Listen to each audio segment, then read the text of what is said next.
Philadelphia. I have a very special guest in here, undefeated featherweight Brandon Chambers, who on August the 7th returns to Philadelphia to try to keep his undefeated record intact. Brandon, what's happening? What's going on, Mark? What's going on, people of Philly? So you mentioned Philly. You'll be back here on August 7th. Who are you fighting on August 7th? Do we have an opponent yet? And I'm excited. Yes, I believe another featherweight named Donald Stewart. Okay. What do Yeah. you know? What do you know about him? Um, that he gotta go. You got to go. He gotta That's go. it. That's it. You just know that you just know that he's got to get out of there. So, like we said, this is your second trek back to Philadelphia. You fought there in April. Tell Yeah. us about that experience. Oh man, like that was like one of the greatest venues, and then to also fight on like Flow Sports pay-per-view, like that was just great. And the love I got from like Philly, it was like none other. But I did have a lot of fans from Maryland and Baltimore up, so that was actually pretty cool. Like a lot of people from Philly said they never seen as many people come up to see a fighter, so that made me feel real good. So that's a 2,300 arena. That's the venue you're talking about. So if you don't mind me asking, why do you think, obviously Maryland, we do, when you do the local shows, when you're fighting in Maryland, your people were 15, 20 minutes away, probably from the venue. Why do you think, and how does it feel? Do you have people travel a couple hours to come see you fight? Man, that felt so good. Like just to see my fan base and see that like my family, friends, and people that just start hearing about me actually believe in me, and they like traveled that far to see me fight. Like that felt very good. Did that inspire you to in your performance on back in April? Absolutely. Like anytime I see my friends, family, and fans, it just makes me want to fight that much harder for them and just continue to like win because I ain't just doing it for me. I'm doing it for everyone who believes in me. How important was it for you to get a knockout on back in April? It wasn't that important. I was just gonna go in there, box, and use what I had. But to get the knockout, that was just an added bonus, and it just made the crowd hype. So I was Hmm. very excited about it. Yeah, I'm just looking up Donald Stewart now out of St. Charles, Missouri, 2-4, two knockouts. So you really, I mean, you can see he's fought on some, kind of off the beat shows. So you haven't been able to see any film on him. Right. Yeah. Do you usually, are you able usually able to see a glimpse or two of your opponents before you get in the ring? Sometimes I do like to do my homework, but then like I mean, I'm fighting a 4 rounder still, so like kind of think about it being like the amateurs. Like sometimes when like you go to the amateur fights, you never know who you're going. Hmm. So I'm just gonna believe in what I got and just take it from there. Do you prefer? I mean, sometimes I know fighters. Sometimes they don't want to see their opponent because they say they're fighting another person. So whatever they do with another person may not pertain to what they would do with you in the ring. So Yeah, yeah, true. But I still sometimes like to see what the guy he has, because like what he had on one fight, he might not show up to that fight with me. Like he might show up like 10 times better. Like you never know, but it's always good to just catch a quick glimpse at him. I see in the background looks like you got a framed. Is that a Daniel Cork framed photo? Oh yes, I can see the little blue thing in the corner. Okay, there you go. So we got the wall of Brandon behind you. absolutely. It's a nice little shrine for yourself, I guess. Yeah, this is. Um, you've had just 5 fights so far in your career.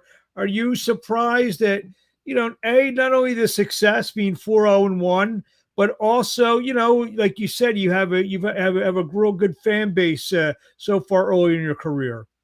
Yeah, like it's surreal. Like I'm very surprised because like it kind of wasn't supposed to go this far. I just wanted to fight one professional fight and be done. But like when like I watched film and seeing how good I did that first fight, I said, man, you know what?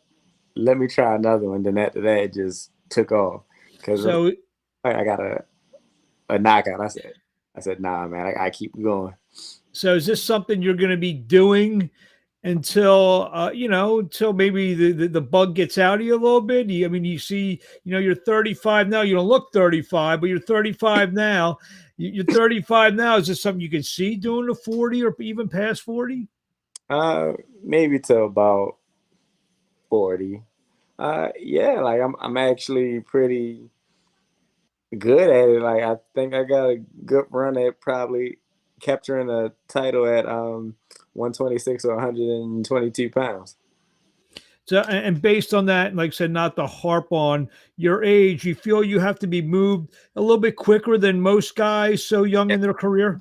Yes, but like a lot of people say, "Oh, you're old," but I really don't feel old. And like a lot of the young guys, I always outwork them in the gym and everything. Like you're only as old as you feel. That's how I feel in my opinion, because I Mhm. like I'm about 21 years old. Yeah, I mean, you didn't, you haven't taken the punishment and all that stuff that a normal guy that you're a normal boxer maybe started the pro at 22 or 23 has Right, taken they'd have 30, 35, 40 fights by now. right. So yeah, so when you came to Philly, were you able to get a cheesesteak? No, like after the fight because we got out so late and things were like closed early. Um, I wasn't able to get a cheesesteak from any of the places I wanted to. I did get one from a place that's open like 24 hours. I think it had like a Midwestern name, like Oregon or Nebraska Steaks or something. Well, Oregon Steaks is right Yeah, by there, but Oregon. the but the thing is, Pat's and Geno's is 24/7. That those are the two famous ones. That's 24. What's that? I didn't know that. See, it's why. I mean, you've known me a long time now, Yeah. and I'm a Philly guy. So what? Why wouldn't you come to who'd you ask? Jetter, who's from Maryland? No, we tried to go to Max's. Max's was they were closing. I really wanted Jim's because I wanted the Philly taco. Oh, yeah, yeah. I think we talked. Didn't we talk about this before? But Yes, okay, because the gyms is my neighborhood. right. So yeah. The see one the Philly taco Saturday night. Let's see here. I mean, if you get out of there about 10 o'clock, you should be 10, 11. Well, actually, 10, 11 o'clock, you should be fine with gyms. I think they're open until about 1 or 2. Yes, like I hope things are open a lot longer now because Well, I was crushed. Like I really wanted a Philly cheesesteak. well, tell Jeter to put you on in the first couple fights so you can get your food. He ain't gonna do that. You got that. We You had, got that kind of pull with him. man, we had that discussion. He said, "No." Well, because I think he knows you bring a lot of fans there, so he wants them to stick around and Right, wait for you. Maybe some of your fans have a couple drinks or two, buy a couple of hot dogs at the venue, and right. wait for you to do your thing. And if what you're saying is true, it's gonna be a knockout on August the 7th. So, what do you want to tell the fans out there in closing before we see you? Where are you at now? You in Georgia now? Yes, I'm currently in Georgia. This is home now. In Atlanta. I was there for the first time about 2 months ago. I was there doing a broadcast. So, Really?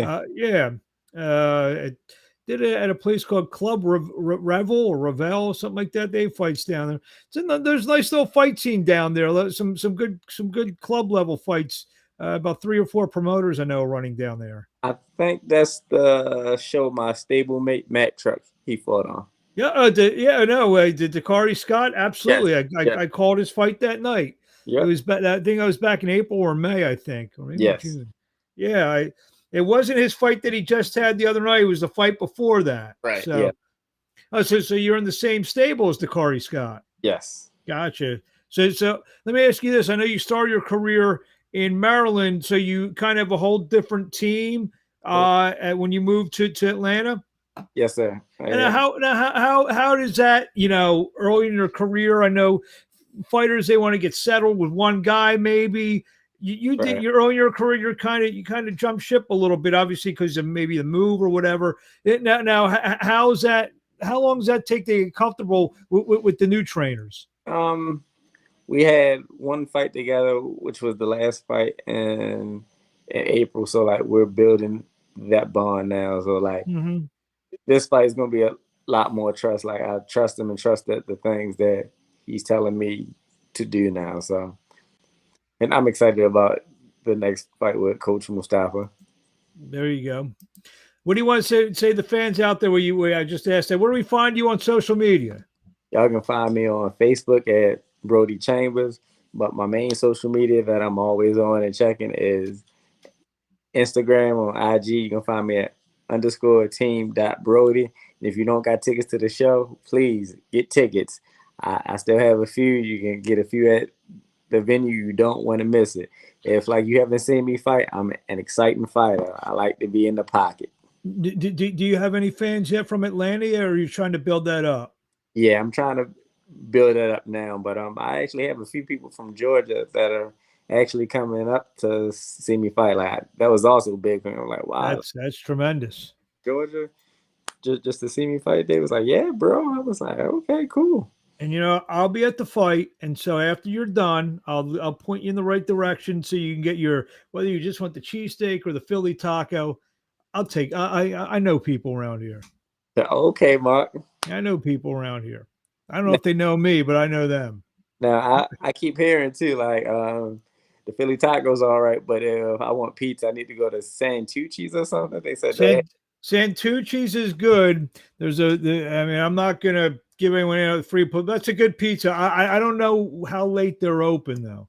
They oh, they have the square tomato pie. That's and they that, actually have the cheese under under the sauce.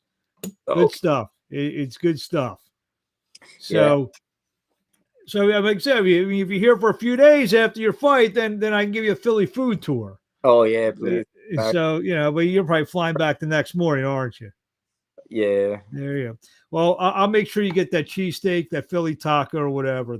Just for those out there, the Philly taco is a cheesesteak that's wrapped in a slice of pizza from a place called Lorenzo's, and the slice is absolutely humongous. Many have tried, some have failed, and you don't want to see what happens when they fail. You just don't want to be near them.